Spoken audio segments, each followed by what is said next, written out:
हमारी आज की कहानी है अपनी बेटी के संस्कार। सपना, ओ सपना, अरे कहाँ मर गई? कोमल ने गुस्से में चिल्लाते हुए अपनी नन्ही सपना को आवाज दी तो 18 वर्षीय सपना जल्दी से अपने कमरे से बाहर निकलकर घर के आंगन में आई और बोली, क्या हुआ भाभी? भाभी की बच्ची, एक काम ढंग से नहीं कर सकती क्या? चिल्लाते हुए कोमल बोली, लेकिन भाभी, ऐसा मैंने क्या कर दिया? आपने तो मुझे कपड़े धोने को कहा था और मैंने कपड़े मशीन में धुलने डाल दिए। तो कोमल आग बबूला होते हुए बोली, मेरी इतनी महंगी महंगी साड़ियां तूने मशीन में धुलने डाल दी। अगर हाथ से धो देती तो क्या घिस जाता? लेकिन भाभी, मुझे क्या मालूम था कि वह साड़ियां मशीन से नहीं हाथ से धोनी हैं। अगर ऐसा था तो आप मुझे पहले बता देती, सपना ने कहा। तो कोमल ने एक जोरदार तमाचा सपना के गाल पर जड़ दिया। बदतमीज, एक तो मेरी साड़ियां खराब कर दी और ऊपर से मुझे जवाब देती हैं। लेकिन भाभी, इसमें मेरी कहाँ गलती है? आगे से आप अपने कपड़े खुद ही धो लीजिएगा, मुझसे मत कहिएगा, सपना ने कहा। अच्छा, बहुत जबान चलने लगी है तेरी। सपना का हाथ पकड़कर मरोड़ते हुए उसकी भाभी कोमल बोली, आह भाभी, छोड़ो मुझे। सपना दर्द से कराहते हुए बोली। तो उसी समय जीवन लाल जी वहां आए और अपनी बेटी का हाथ छुड़वाते हुए बोले, अरे यह क्या हो रहा है बहू? तभी कोमल बोली, अरे एक काम ढंग से नहीं किया जाता आपकी बेटी से। तो क्या हुआ बहू?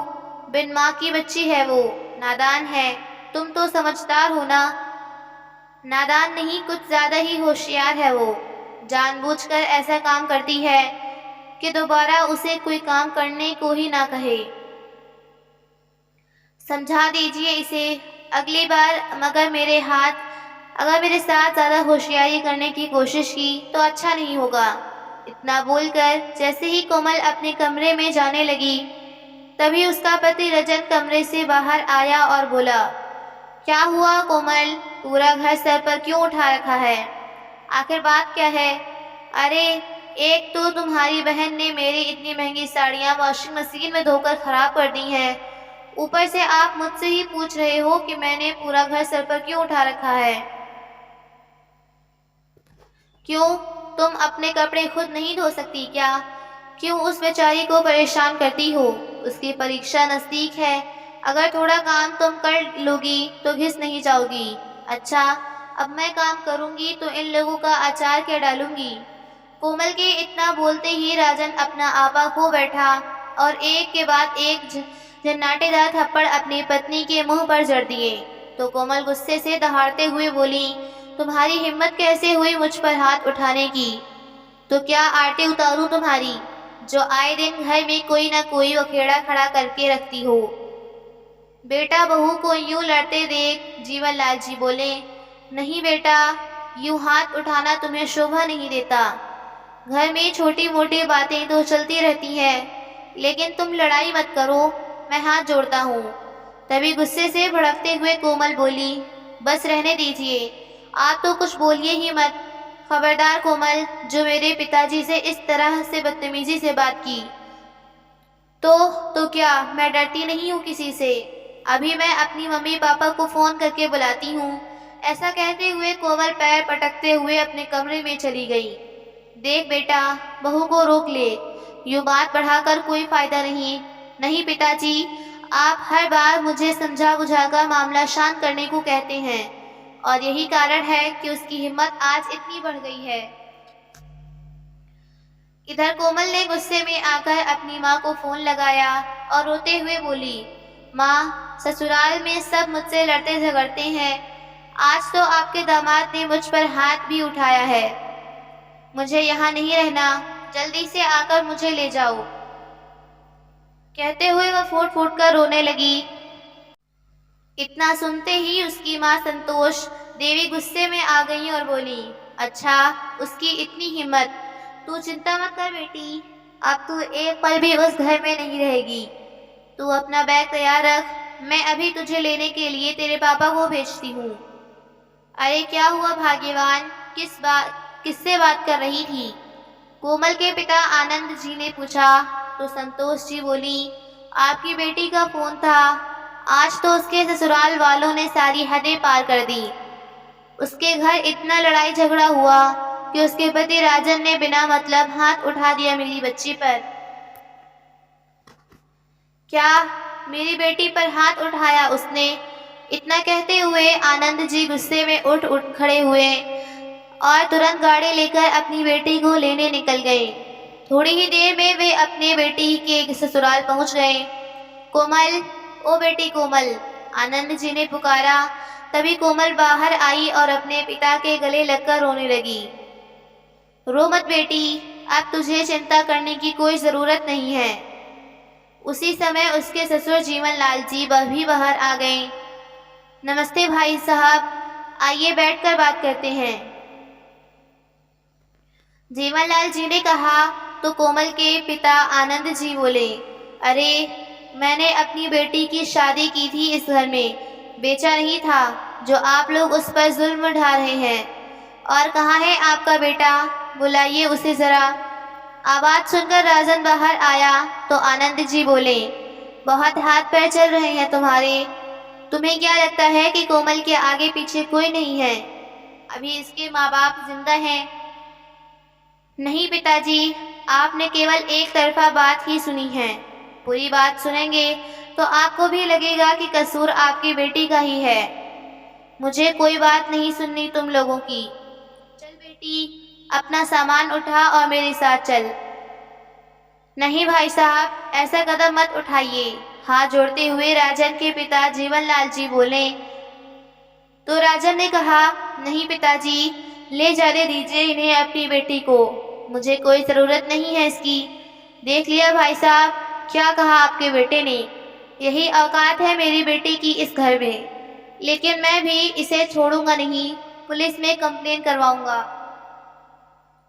महिला मंडल में शिकायत करूंगा और ऐसी जेल की हवा खिलाऊंगा कि बाहर निकलने को भी तरस जाओगे तुम लोग। इतना कहकर आनंद जी अपनी बेटी कोमल को लेकर निकल गए। उधर कोमल के मायके में जब यह बात उसके भाई भाभी को पता चली तो वे सुनकर हैरान रह गए। लेकिन माँ पिताजी को उसे लेने जाने से पहले हमसे बात तो करनी चाहिए थी। क्या आपको मालूम नहीं कि आपकी बेटी का स्वभाव कैसा है? कोमल के भाई रजनीश ने कहा। तो संतोष जी बोली, मुझे सब मालूम है बहुत अच्छे मेरी बेटी को। कमी उन लोगों में है, मेरी बेटी में नहीं। अभी यह बातें चल ही रही थी कि आनंद जी कोमल को लेकर घर के अंदर आए और रोते हुए कोमल अपनी माँ के गले लग गई। तो आनंद जी बोले, नहीं बेटी, अब तू नहीं रोएगी। रोएंगे तो वो लोग जिन्होंने मेरी बेटी को खून के आंसू रुलाए हैं। फिर संतोष जी बोली, हे भगवान, मार मार कर मेरे फूल से बच्चे का क्या हाल कर दिया है उन लोगों ने। तभी उसकी भाभी प्रिया बोली, लेकिन पिताजी, मुझे यह तो बताइए कि कोमल को यहाँ लेकर आने से क्या समस्या का हल निकल जाएगा? अपनी बहू की बात सुनते ही संतोष जी रोब भरी आवाज में बोली, समस्या का हल कैसे निकालना है वह हम जानते हैं, तुम ज्यादा दिमाग मत चलाया करो। मेरी बेटी बेचारी भूखी प्यासी आई है, उसके लिए खाने का इंतजाम करो। उनकी बात सुनकर प्रिया चुप करके वहां से चली गई। तभी कोमल बोली, माँ, भाभी तो कुछ ज्यादा ही बोलती हैं। अरे तू चिंता मत कर बेटी, अभी तेरे माँ बाप जिंदा हैं। हम जानते हैं कि हमारी बेटी का कोई कसूर नहीं है, फिर किसी के बोलने से क्या फर्क पड़ता है। अपने बेटे रजनीश को गहरी नजरों से देखते हुए वे बोले। तो रजनीश बोला, लेकिन पिताजी, कोई भी कदम उठाने से पहले आपको दोनों तरफ की बातें सुननी चाहिए थी। बेटा, मुझे मालूम है कि तुझे तेरी बहन बोझ लग रही है, इसलिए तू ऐसी बात कर रहा है। वो भले ही तुझे बोझ लगती हो, लेकिन मेरे लिए वह बोझ नहीं है। बड़े आराम से मैं अपनी बेटी को बिठाकर खिला सकता हूँ। आनंद जी ने कहा तो उनका बेटा वहां से उठकर चला गया। देखा पिताजी, किस तरह से मुंह फुलाकर गया है मेरा अपना भाई, कोमल ने कहा। फिर संतोषी बोली, तू वह सब छोड़ बेटी, मुझे तो बस इतना पता है कि तेरे बिना 4 दिनों में ही उन लोगों के होश ठिकाने आ जाएंगे। सास तो तेरी है नहीं और ननद है जो किसी काम को हाथ भी नहीं लगाती। कौन काम करेगा उस घर का? अरे होश तो मैं ठिकाने लगाऊंगा। सबसे पहले तो मैं बिचौलिए से बात करता हूँ और उसके साथ मिलकर पुलिस में ऐसी शिकायत लिखवाऊंगा कि रोते गिड़गिड़ाते तेरे पैरों में आ गिरेंगे वो सब। और बेटी, तुझे परेशान होने की कोई ज़रूरत नहीं है, तू कमरे में जा, एसी चलाकर आराम कर। पिता के कहने पर कोमल कमरे में आराम करने चली गई। शाम के समय जब कोमल अकेले बैठी थी तो उसकी भाभी प्रिया उसके पास आकर बैठ गई और समझाने लगी, कोमल, तुम्हें क्या लगता है इस तरह पापा के साथ यहाँ आकर क्या तुमने अच्छा किया? अच्छा, यहाँ ना आती तो और कहाँ जाती? वहाँ बैठी मार खाती रहती और नौकरानियों की तरह काम करती रहती। अरे इन छोटी छोटी बातों पर अपना घर छोड़कर मायके नहीं आना चाहिए। अरे भाभी, भैया तो आपके साथ बहुत अच्छा व्यवहार करते हैं, तभी आज आप यह बात कह रही हैं। जिस दिन उन्होंने आपको एक थप्पड़ भी लगा दिया ना, उस दिन आप भी यह कदम उठाने पर मजबूर हो जाएंगी। मैंने तो अब तक बहुत कुछ सहन किया है और जब पानी सर से ऊपर चला गया तभी यह कदम उठाया है। लेकिन कोमल, यूं घर बैठकर कब तक काम चलेगा? अपने ससुराल वापस तो जाना ही पड़ेगा। क्यों? मैं वापस क्यों जाने लगी वहाँ? जब वे लोग सुधरने को तैयार नहीं हैं तो मैं क्यों वहाँ जाकर अपनी जिंदगी खराब करूँगी? मैं उनसे तलाक लेकर अपनी जिंदगी की फिर से शुरुआत करूँगी। कोई अच्छा सा लड़का देखकर मेरे माँ बाप मेरी दूसरी शादी करवा देंगे। कोमल बोली तो उसकी भाभी ने कहा, अच्छा तुम उन्हें गलत बताती हो, और अगर कल को दूसरी शादी करके वे लोग भी ऐसे ही निकले तो क्या तीसरी जगह शादी करोगी? तो कोमल बोली, सब लोग एक जैसे नहीं होते भाभी, और वैसे भी कहीं और मेरी दोबारा शादी हो या ना हो, लेकिन मैं उस घर में वापस जाना मंजूर नहीं करूँगी, भले ही मैं सारी उम्र यहीं बैठी रहूँ। फिर प्रिया बोली, लेकिन कोमल, तलाकशुदा जिंदगी जीना आसान नहीं होता। तुम क्या जानो समाज के लोग कैसी कैसी बातें बनाते हैं, और बेटी को ऐसी हालत में देखकर तो माँ बाप को भी चैन नहीं आता। अपनी भाभी की यह सब बातें सुनकर कोमल गुस्से से बोली, तो तुम क्या चाहती हो, मैं इस घर से चली जाऊं? अपने पापा की बात मानकर मैं वह घर छोड़कर उनके साथ इस घर में आई हूँ, और यह फैसला उन्होंने मेरे लिए सोच समझ कर ही लिया है। अभी प्रिया कुछ कहने ही लगी थी कि कोमल बोली, बस भाभी, मुझे सब मालूम है, तुम तो चाहती हो ही नहीं कि मैं इस घर में रहूं। इतना कहकर वह वहां से उठकर चली गई। उधर आनंद जी ने फोन किया तो थोड़ी देर में उनका चचेरा भाई जो बिचौलिया था वह उनके घर पहुंच गया। अरे रामविलास, किस जन्म का बदला लिया है तूने हमसे? क्या मेरी बेटी तेरी कुछ नहीं लगती थी जो उसका ऐसी जगह रिश्ता करवा दिया, और हमने भी तेरी बात मान कर उसे घर में पटक दिया। ऐसी जगह रिश्ता करवाया मतलब? अच्छा भला घर है, घर वाले भी अच्छे हैं, कमी किस बात की है? रामविलास ने कहा तो आनंद जी बोले, अच्छा, वह लोग मेरी बेटी को मारते पीटते हैं, लड़ाई झगड़ा करते हैं, और तुझे उस घर में कोई कमी नजर नहीं आती, तो कमी क्या हम लोगों में है? अरे भाई आनंद, घर में छोटी मोटी बात हो जाए तो उसे तो यूं ही सुलझा लेना चाहिए। अरे छोटी मोटी बात नहीं है, हाथ उठाया है उसने मेरी बेटी पर, बिठाकर समझा भी सकते थे कि यह गलती है, आगे से ध्यान रखना, लेकिन नहीं, वह तो सीधे मारपीट पर ही उतर आए। अच्छा, उसने हाथ उठाया तो तुम लोगों ने क्या किया? करना क्या था? मैं जाकर ले आया अपनी बेटी को, अपनी दुखी बेटी को वहां कैसे छोड़ सकता था? बस यही तो तुम्हारी गलती है कि बेटी ने फोन किया नहीं और जाकर उसे ले आए। तुम्हारी बेटी को उसकी नंद या ससुर ने तो नहीं मारा, उसके पति ने हाथ लगाया है, और वो भी कोई बात बड़ी गलती की होगी उसने। अगर 1-2 घंटे नहीं जाते तो मामला आप भी शांत हो जाता, और फिर अगर लेने भी गए तो कम से कम बैठकर पूछना तो चाहिए था कि क्या बात हुई। शांति से बैठकर बातचीत करते, तभी तो किसी समस्या का हल निकलता। लेकिन तुमने तो पुलिस में कंप्लेंट करने की धमकी देकर मामले को और ज्यादा उलझा दिया। रामविलास की यह बात सुनकर आनंद जी सोच विचार में पड़ गए। फिर रामविलास जी बोले, अब मेरी बात ध्यान से सुनो। अब तक जो हो गया सो हो गया। अब शांति से अपनी बेटी को उसके ससुराल वापस भेज दो। अरे, इतना कुछ होने के बाद भी तुम मुझे अपनी बेटी को वापस भेजने को कह रहे हो। अगर उन्होंने वापस उसके साथ मारपीट की तो? देखो भाई आनंद, ठंडे दिमाग से काम लो। जो ही उचित है मैं वही कर रहा हूँ। मैंने जीवनलाल जी से भी बात की है, अब कोई ऐसी बात नहीं होगी। ठीक है रामविलास, तुम्हारे कहने पर मैं कोमल को वापस भेज देता हूँ, लेकिन अगर दोबारा कोई ऐसी बात हुई तो मैं तुम्हारी भी नहीं सुनूंगा। रामविलास जी के बार बार कहने पर आनंद जी अपनी बेटी को ससुराल वापस भेजने को तैयार हो गए, और अगले दिन उसे रामविलास जी के साथ उसके ससुराल भेज दिया। अरे चाचा, आप यहाँ कैसे?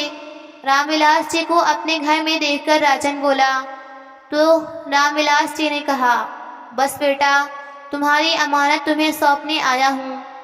उसी समय कोमल घर के अंदर आई तो उसे देखते ही राजन बोला, नहीं चाचा, अब ये इस घर में नहीं रह सकती।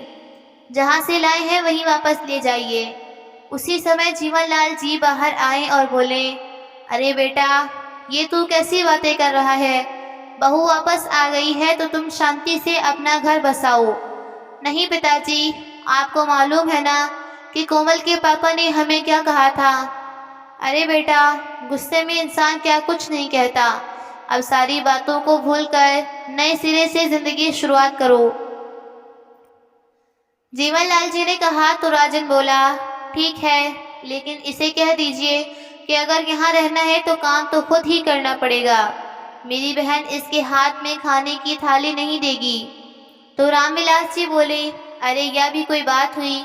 उसका खुद का घर है तो काम क्यों नहीं करेगी? जीवनलाल जी बोले, अरे नंद भाभी मिलकर काम कर लेंगे, कोई परेशानी नहीं होगी। बेटे तुम अंदर आ जाओ। किसी तरह जीवनलाल जी ने बात संभाली और बेटी को आवाज देते हुए 2 कप चाय बनाने को कहा। अरे नहीं, अब मैं चलता हूँ, बच्चों का ख्याल रखिएगा, कहते हुए रामविलास जी वहां से चले गए। उधर बेटी को ससुराल भेजकर आनंद जी अपनी चारपाई पर आराम फरमा रहे थे, तभी उनके पास उनके साले का फोन आया और बोला, अरे जीजा जी, मुझे पता चला कि कोमल बिटिया आई है। हाँ भाई, आई तो थी, अभी थोड़ी देर पहले ही अपने ससुराल वापस भेजा है उसे।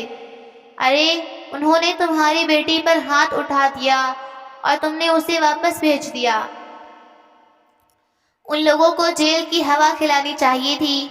हाँ भाई, चाहता तो मैं भी यही था, लेकिन अपने भाई के कहने पर मैं समझौता करने को तैयार हो गया। लेकिन जीजा जी, कोमल बेटी भी मार खाकर कितने दिन वहां रहेगी? घर तो अब बसेगा ना, जब दोनों तरफ से कोशिश हो। हाँ भाई, बात तो सही है। आनंद जी बोले तो उनके साले ने कहा, अब अगर वो लोग ठीक से रहते हैं तो ठीक, नहीं तो इस बार उनकी अक्ल ठिकाने लगा देंगे। कोर्ट केस करवा कर अगर उन्हें नाक रगड़ने पर मजबूर नहीं किया तो मैं भी लड़की का मामा नहीं। ठीक है जीजा जी, अब मैं फोन रखता हूँ, कोई ज़रूरत हो तो बताइएगा। आज कोमल को अपने ससुराल आए हुए 2 दिन बीत चुके थे। सुबह के समय जीवनलाल जी ने कोमल को आवाज़ देते हुए कहा, अरे कोमल बेटी, जल्दी से मेरे लिए नाश्ता बना दो, आज मुझे खेत में जल्दी जाना है। सपना बेटी तो अपनी परीक्षा देने गई है, नहीं तो मैं उसे कह देता। अपने ससुर की इतनी बात सुनते ही कोमल नींद से जागी और गुस्से से पैर पटकते हुए बाहर आई। हाँ तो क्या हुआ, रसोई घर को ताला तो नहीं लगा? खुद जाकर 2 रोटी बनाकर खा लो। मैं यहाँ किसी की नौकरानी नहीं हूँ जिसे जब ऑर्डर दिया और काम करवा लिया। अरे बेटी, इसमें नौकरानी वाली कौन सी बात हो गई? 2 रोटियां ही तो बनानी है। 2 रोटियां हो या 4, मुझे नहीं पकाई जाती। जिसे खानी हो खुद जाकर पका लो, चिल्लाते हुए कोमल ने कहा। तो राजन आवाज सुनकर बाहर आया। क्या हुआ पिताजी, आज फिर कोई बात हो गई क्या? अरे बेटा, मैंने तो सिर्फ 2 रोटी पकाने को कहा था। तो फिर? राजन ने पूछा तो कोमल चिल्लाई। फिर क्या, मैं किसी की नौकरानी नहीं हूँ जो इशारों पर नाचती फिरूं। जिसे खाना खाना है खुद जाकर पका ले। कोमल के इतना कहते ही राजन ने उसे गाल पर एक जोरदार थप्पड़ जड़ दिया। ना बेटा, उसे मारता क्यों है? यूं लड़ाई झगड़ा करके अपना घर क्यों बिगाड़ते हो? जीवनलाल जी अपने बेटे को रोकने की कोशिश की तो कोमल उल्टा उन पर ही भड़क पड़ी। अरे, घर तो मेरा तुम लोगों ने बिगाड़ रखा है। इस लड़ाई झगड़े की जड़ सिर्फ और सिर्फ तुम बाप बेटी हो। कोमल की इतनी बात सुनते ही राजन ने गुस्से में आकर उसे एक और तमाचा जड़ दिया। फिर कोमल गुस्से से आग बबूला होते हुए बोली, जिन हाथों से तुमने मारा है ना, उन्हीं हाथों से जेल की चकीरा पिसवाई तो मेरा नाम भी कोमल नहीं। इतना कहते हुए कोमल ने अपना बैग पैक किया और वापस अपने मायके चली गई। उधर उसके मायके में उसकी भाभी प्रिया सबके लिए गरम गरम पराठे बनाकर परोस रही थी और परिवार के सभी लोग उसके बनाए खाने की तारीफ कर रहे थे। तभी अचानक अपने सामने कोमल को देखकर सभी हैरान रह गए। क्या हुआ बेटी, कैसे आई? आनंद जी ने पूछा तो कोमल रोते हुए बोली, अब मैं उसे घर में दोबारा कभी नहीं जाऊंगी। लेकिन बात क्या हुई? कोई लड़ाई झगड़ा हुआ क्या? बस लड़ाई झगड़ा नहीं, उसने तो आज फिर से मुझे मारा।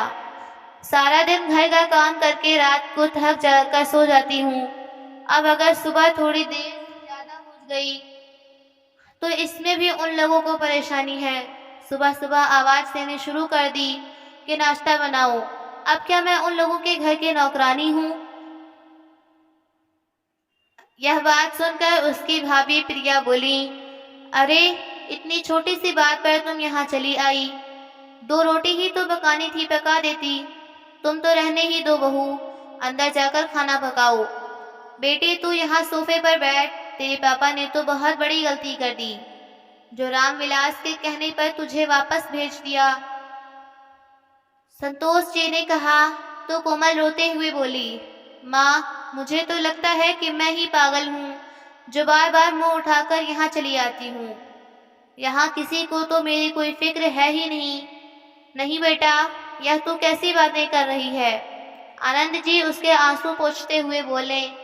तो कोमल बोली, आपको क्या पता सारा दिन मैं घर का कितना काम करती हूँ, यह सोचकर कि किसी तरह मेरा घर बस जाए। लेकिन वो लोग तो घर बसाना ही नहीं चाहते। नहीं बेटी, कोई ज़रूरत नहीं है किसी काम को हाथ लगाने की। बेटी है तू मेरी, किसी के घर की नौकरानी नहीं जो सारी उम्र उनकी गुलामी करती रहेगी। संतोष जी ने कहा तो कोमल बोली, बस अब मैं कुछ नहीं जानती। मैं तो उन पर केस करके ही दम लूंगी। अब मैं किसी के कहने पर भी वहां नहीं जाने वाली। वह लोग तो हर बार यही सोचेंगे ना कि पहले तो आकर सीना चौड़ा करके अपनी बेटी को ले जाते हैं और उसके बाद खुद ही उसे वापस छोड़ने आ जाते हैं। इस तरह तो सारी उम्र वे मुझ पर अपना हुक्म ही चलाते रहेंगे। ना बेटी, तू चिंता मत कर, अब वही होगा जो तू चाहेगी। आनंद जी ने कहा तो कोमल भड़क उठी। बस पापा, आप हमेशा यही कहते हो, लेकिन फिर से मुझे उस नर्क में भेज देते हो। नहीं बेटा, तू कैसी बात कर रही है? इस बार तो मैं उन लोगों को छोड़ूंगा नहीं।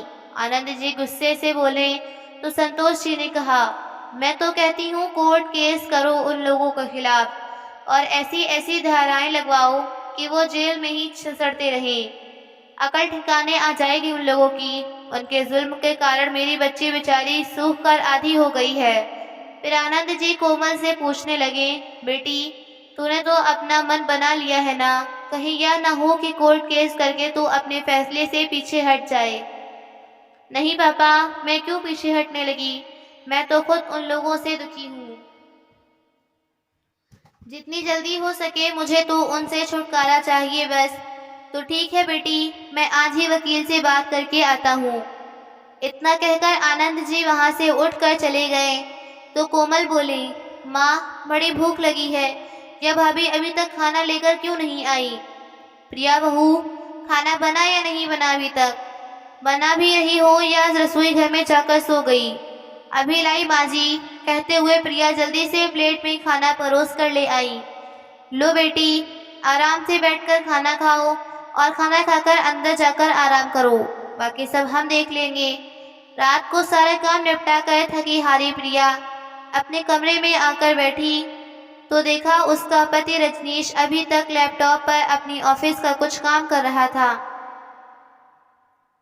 तो प्रिया बोली, अरे थोड़ा बहुत घर पर भी ध्यान दे लिया करो। क्यों, क्या हो गया? रजनीश बोला, क्या हो गया? अरे आपकी बहन घर पर आकर बैठी है और आप उसे कुछ समझाते ही नहीं। तो रजनीश बोला, तुम क्या कहना चाहती हो? क्या मैं उसे घर से बाहर निकाल दूं? नहीं जी, मेरा यह मतलब नहीं है। मैं तो बस इतना कहना चाहती हूँ कि आप लोग सिर्फ एक तरफा बात ही सुनते हैं। कम से कम उन लोगों की बात भी तो सुनो। ताली कभी एक हाथ से नहीं बजती। देखो प्रिया, पिछली बार कोमल घर आई थी तो हमने उसे समझा बुझाकर वापस भेजा था ना। अब वह लोग अगर बार बार उसे मारते ही रहेंगे तो हम कब तक बर्दाश्त करेंगे? रजनीश ने कहा। तो प्रिया उसे समझाते हुए बोली, मैं तो केवल इतना ही कहना चाहती हूँ कि उसके पति राजन को हम सभी अच्छी तरह जानते हैं। अगर दोबारा उसने कोमल पर हाथ उठाया है तो कोई बहुत बड़ा कारण होगा। अब मैं भी तो यहाँ अपने ससुराल में रह रही हूँ, आपने तो कभी मुझ पर हाथ नहीं उठाया। कोई ना कोई बात जरूर है जो यह लड़ाई हो रही है। अरे प्रिया, लेकिन वह अपने घर आकर बैठी है, जब उसके आने से बाकी किसी को परेशानी नहीं है तो तुम्हें क्यों तकलीफ हो रही है? मैं तो इसलिए परेशान हूँ क्योंकि मुझे मालूम है कि उसकी तरफदारी करके तुम उसे हमेशा के लिए यहीं बैठा दोगे। अरे अगर अपने मायके में रहकर 2 वक्त की रोटी खा भी लेगी तो तुम्हें इस बात से क्या दिक्कत है? दिक्कत 2 रोटी की नहीं है। अब पिताजी कहते हैं कि मैं कोर्ट केस करूँगा। क्या कोर्ट केस दुनिया हमारा तमाशा नहीं देखेगी? तो होने दो कोर्ट केस। एक बार पता लगने दो उन लोगों को भी कि कैसे किसी की बेटी पर हाथ उठाते हैं। अरे पता उन्हें नहीं, पता तो आप लोगों को लगेगा। कोर्ट केस में परेशानी तो आप लोगों को भी होगी, ढेरों पैसा खर्च होंगे सो अलग। मैं तो बस इतना कहना चाहती हूँ कि कम से कम एक बार उन लोगों की बात तो सुन लो। केवल अपनी बेटी की बात सुनकर फैसला लेना नहीं चाहिए। अरे जब उन लोगों को ही इसकी ज़रूरत नहीं है तो हम क्यों जाएं उनसे बात करने? उसे तलाक दिलवा कर हम उसकी शादी कहीं और कर देंगे। अभी उसकी कौन सी उम्र निकल चुकी है। अच्छा, बस यही काम करते रहेंगे। वहाँ से लाकर वहाँ बिठा दिया और यहाँ से लाकर दूसरे घर में भेज दिया। क्यों अपनी बेटी की ज़िंदगी बर्बाद कर रहे हैं? अभी कुछ नहीं बिगड़ा, सोच समझ कर फैसला लो। अरे मुझे सब पता है, उसके यहाँ रहने से तुम्हें तकलीफ हो रही है, तुम्हारा काम बढ़ गया है, इसलिए तुम यह सब बोल रही हो। और वैसे भी सही गलत देखने के लिए हम लोग यहाँ बैठे हैं, तुम अपने काम से मतलब रखा करो। इतना कहकर रजनीश करवट बदल कर सो गया। अगले दिन सुबह सुबह प्रिया ने कपड़े धोने की मशीन लगा दी और सबके लिए नाश्ता बनाने की तैयारी करने लगी। सब्जी बनाकर जैसे ही घर के पीछे आंगन में कपड़े सुखाने के लिए गई तो वहाँ कोमल अपनी किसी सहेली से फ़ोन पर बात कर रही थी। उसे मालूम नहीं था कि उसकी भाभी उसके पीछे ही खड़ी है। बात करते हुए प्रिया बोली, नहीं यार, अब तो मैं उस घर में बिल्कुल वापस नहीं जाऊंगी। सारी उम्र क्या घर के काम ही करती रहूं? यहाँ आराम से अपनी मर्जी से सुबह उठती हूँ, हाथ में खाना मिलता है। जब जिस चीज़ की फरमाइश की वह चीज़ हाजिर हो जाती है, फिर मैं उस घर में क्यों जाऊंगी? ऐसा कहते हुए कोमल हंसने लगी। उसकी कुटिल हंसी प्रिया के कानों में तीर की तरह चुभ रही थी। फिर कोमल बोली, अरे भाभी का क्या है, उसे तो आदत है दिन भर घर का काम करने की। उसकी क्या मजाल है जो मेरे माँ पापा के खिलाफ आगे जबान भी खोल सके। इतनी बात सुनकर प्रिया का चेहरा गुस्से से लाल हो गया और बोली, अच्छा तो यह बात है, तुम वहां से सिर्फ इसलिए आई हो कि वहां काम करना पड़ता है और यहाँ रहते हुए तो तुम्हारी ऐश ही ऐश है। तो कोमल बोली, देखो भाभी, ये घर मेरे माँ बाप का है और मैं पूरे हक से इस घर में रह सकती हूँ। आप कौन होती हैं मुझे कुछ कहने वाली? अच्छा, अब मुझे समझ में आया कि आपको इतनी जलन क्यों हो रही है। मैं यहाँ आराम से बैठी हूँ और आपको दिन भर काम करना पड़ता है। जलन तो होगी ही, लेकिन कोई और रास्ता भी तो नहीं है आपके पास, काम तो करना ही पड़ेगा। कोमल की इतनी बात सुनते ही प्रिया बोली, अच्छा हुआ जो तुम्हारी असलियत मेरे सामने आ गई। बहुत सेवा कर ली तुम्हारी, बहुत खिला दिया तुम्हें बिठाकर। अब तुम्हें खुद ही अपनी रोटी पकानी पड़ेगी और फिर खानी पड़ेगी। मैं तुम्हारी नौकरानी नहीं हूँ जो दिन भर तुम्हारी सेवा में लगी रहूँ। तो कोमल बेशर्मी से बोली, ठीक है भाभी, अगर आप नहीं बनाओगी तो माँ बना देंगी। तो प्रिया बोली, अरे कुछ शर्म करो, इस उम्र में माँ से काम करवाओगी? जानती भी हो तुम्हारे कारण माँ और पापा कितने परेशान हैं और तुम अपना घर उजाड़ कर यहाँ बैठी हो। फिर कोमल ने कहा, अच्छा भाभी, मैं अपना घर उजाड़ कर बैठी हूँ तो कम से कम आप तो अपना घर संभालो, जाओ काम करो अपना। मैं तो अपना घर संभाल ही रही हूँ, तुम्हारी तरह हर 2 दिन बाद अपना बैग उठाकर अपने मायके नहीं चली जाती। अभी यह बात हो ही रही थी कि रजनीश वहां आया और बोला, अरे क्या हुआ प्रिया, क्यों इतनी जोर जोर से चिल्ला रही हो? क्यों मेरी बहन को दुखी कर रही हो? अच्छा, मैं आपकी बहन को दुखी कर रही हूँ या इसने हम सबको परेशान कर रखा है? प्रिया चिल्लाई तो कोमल बोली, इसे तो मेरे यहाँ रहने से परेशानी है। अच्छा तो क्यों ना परेशानी? क्या मैं नौकर हूँ जो सारा दिन इस घर का काम करती रहूँ? अगर तुम्हारी बहन इस घर में रहेगी तो मेरे साथ घर का काम करवाएगी। इतना सुनते ही रजनीश ने अपनी पत्नी प्रिया को एक तमाचा लगा दिया। यह देखकर कोमल बोली, अरे भाई, एक थप्पड़ से तुम्हारी पत्नी नहीं सुधरने वाली, कम से कम 2-4 तो इसे लगने ही चाहिए। तो रजनीश अपनी पत्नी से बोला, प्रिया, अगर इस घर में तुम्हें रहना है तो चुपचाप रहो, नहीं तो निकल जाओ मेरे घर से। अपने पति का व्यवहार देखकर प्रिया हैरान खड़ी रह गई, लेकिन अब उसने भी तय कर लिया था कि वह इस घर में एक नौकरानी की हैसियत से अब नहीं रह सकती। वह अपने कमरे में गई और सामान पैक करने लगी। जैसे ही अपना बैग लेकर वह बाहर निकलने लगी तो उसे जाते देख आनंद जी और संतोष जी हैरान रह गए। अरे बहू, यह कहाँ जा रही हो? छोटी छोटी बातों पर यूं बैग उठाकर मायके नहीं चले जाया करते। संतोष जी बोले तो प्रिया ने कहा, अच्छा, आज आपको यह छोटी सी बात लग रही है और जब बात अपनी बेटी पर आती है तब आपका यह विचार कहाँ चले जाते हैं। तो आनंद जी बोले, लेकिन बेटी, बात क्या हुई, यह तो बताओ। देखिए पापा जी, ज़्यादा बात तो मैं नहीं करूँगी, लेकिन इतना ज़रूर कहूँगी कि अब इस घर में मैं नौकरानी बनकर नहीं रह सकती। अच्छा, तो तुम्हें हमारी बेटी से दिक्कत है? आनंद जी ने कहा तो प्रिया बोली, अरे मुझे आपकी बेटी से परेशानी नहीं है, बल्कि वह तो अपने आप में एक परेशानी है। अरे माँ बाप तो अपनी बेटी को समझाया करते हैं कि उसका घर बसाने की सोचते हैं कि बेटी कोई बात नहीं, छोटी मोटी बातें तो घर में होती रहती है,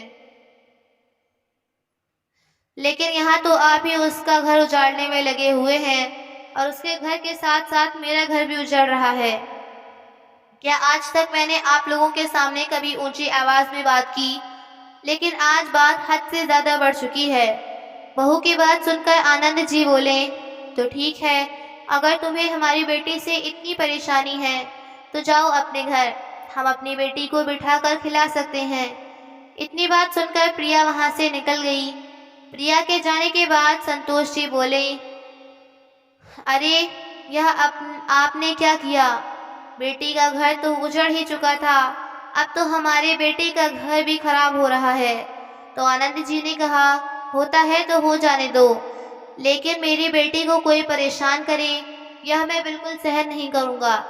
1 सप्ताह बीत चुका था। संतोष जी, जिन्हें पहले से ही अस्थमा की शिकायत थी, सारा दिन घर का काम करते करते उनकी तबीयत और भी बिगड़ने लगी, जिस कारण उन्होंने अपनी बेटी कोमल को खाना बनाने और कपड़े धोने को कह दिया। अब तो घर का काम करते करते कोमल की आंखें बाहर आने लगी। बड़ी मुश्किल से सारा काम निपटा कर बैठी तो संतोष जी बोली, बेटी कोमल, तेरे पापा को गैस की शिकायत हो रही है, उनके लिए थोड़ी खिचड़ी बना देना। इतना सुनते ही कोमल गुस्से से बोली, माँ, आप लोगों ने तो मेरा जीना हराम करके रख दिया है। इतना काम तो आप खुद भी कर सकती है ना। लेकिन बेटी, 1 हफ्ता हो गया तेरी भाभी को यहाँ से गए, अब तक तो मैं ही काम करती रही थी। 2 दिन तुझे काम करना पड़ा तो तू मुझे बातें सुनाने लगी। बातें ना सुनाऊं तो और क्या करूं?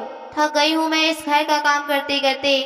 कोमल ने कहा तो उसकी माँ बोली, ठीक है बेटा, थोड़ी देर आराम कर ले, उसके बाद बना देना।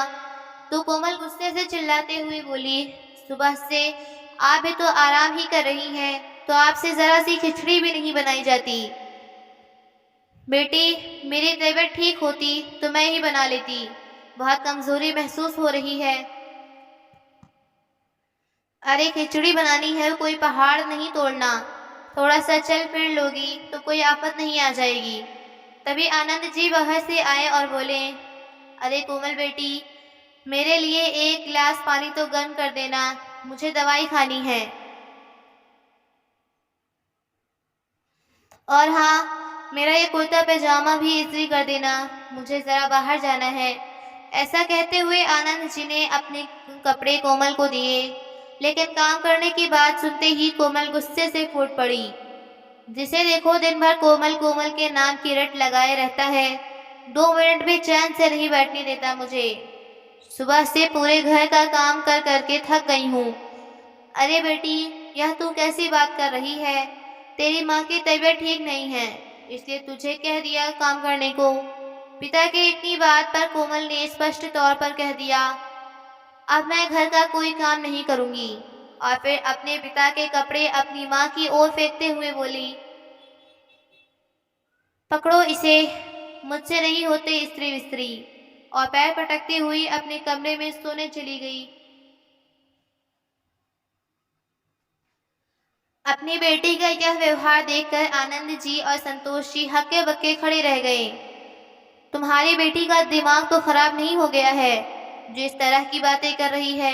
हमने तो आज तक कभी उससे ऊंची आवाज में बात तक नहीं की थी। इतना प्यार दिया था हमने अपनी बेटी को, और अब बहू के जाने के बाद यह हमारे साथ इतना बुरा बर्ताव कर रही है। तो संतोष जी ने कहा, इसके कारण हमारी बहू भी नाराज होकर अपने मायके चली गई है। उसके माँ बाप को एक बार फोन करके देख लेते हैं, क्या पता वह वापस आ जाए। तो आनंद जी बोले, समझ नहीं आता क्या करूं, इधर यह परेशानी है तो दूसरी ओर कोर्ट केस में वकील इतना पैसा मांग रहे हैं कि अब तो जेब भी खाली होने लगी है। कितने ही लोगों से सलाह ले चुका हूँ, सबने यही कहा है कि अपनी बेटी को समझा बुझाकर उसके ससुराल वापस भेज दो। न जाने किसकी नजर लग गई है हमारे घर को।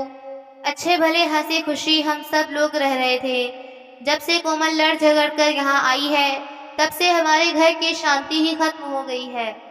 अब तो मुझे लगता है कि हमने अपनी बेटी को यहाँ लाकर कोई गलती कर दी। जिस तरह से यह कैंची की तरह जुबान चलाती है, मुझे तो यही लग रहा है कि सारा कसूर इसका ही निकल कर आएगा। मैं जाकर गांव के सरपंच से बात करता हूँ। इतना कहकर आनंद जी अपने बेटे रजनीश को साथ लेकर सरपंच के पास गए और सारी बात बताते हुए बोले, मैं कोर्ट केस में हाथ तो फंसा बैठा, लेकिन अब वकील मुंह खोलकर पैसे मांग रहे हैं। इतना पैसा मैं कहाँ से लाऊं? तो सरपंच जी बोले, अरे भाई, यह केस वेस सब छोड़ो और अपनी बेटी को उसके ससुराल भेज दो। अरे सरपंच जी, यह कैसी बातें कर रहे हैं? वह लोग फिर से उसे मारना शुरू कर देंगे। तो सरपंच जी बोले, ऐसी बात नहीं है। मुझे तो स्पष्ट तौर पर तुम्हारी गलती नजर आ रही है। अरे, हमारी गलती कैसे हो गई? अपनी बेटी को मार खाते देख कोई माँ बाप कैसे सहन कर सकते हैं? तो रजनीश बोला, जरा सी लड़ाई हुई नहीं थी और पिताजी ने कोमल को लाकर घर बिठा दिया। किसी की सुनते ही कहाँ है पिताजी। तो सरपंच जी बोले, अच्छा बेटा रजनीश, अगर तेरे पिता किसी की नहीं सुनते तो तूने क्या किया? तूने भी तो अपनी पत्नी को मार पीट कर भगा दिया। यह बात सुनकर रजनीश की नजरें नीचे झुक गईं। तो सरपंच जी बोले, और भाई आनंद, अब तुम ही देख लो, साक्षात अन्नपूर्णा जैसी तुम्हारी बहू जो दिन रात तुम्हारी सेवा करती थी, उससे भी कहीं का न छोड़ा तुम्हारी बेटी ने। 4 दिन में ही अपने भाई भाभी में फूट पड़वा दी उसने।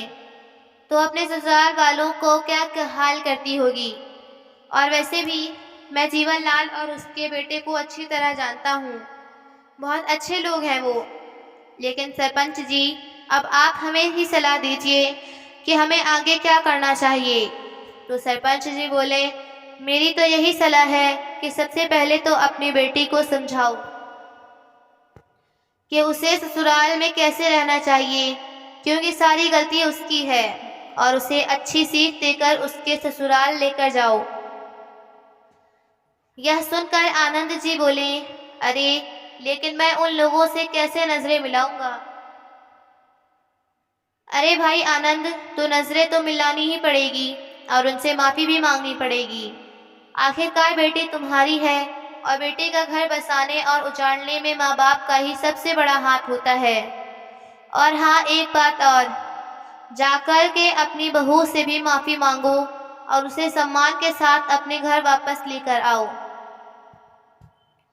सरपंच से बात करके आनंद जी जैसे ही अपने घर वापस गए तो संतोष जी पूछने लगी, क्या हुआ, क्या कहा सरपंच जी ने?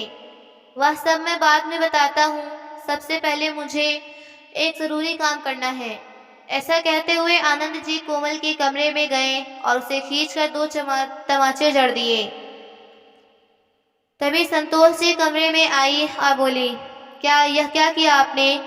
अपनी बेटी पर ही हाथ उठा दिया। तो आनंद जी बोले, तुम पूछ रही थी ना, सरपंच ने क्या कहा?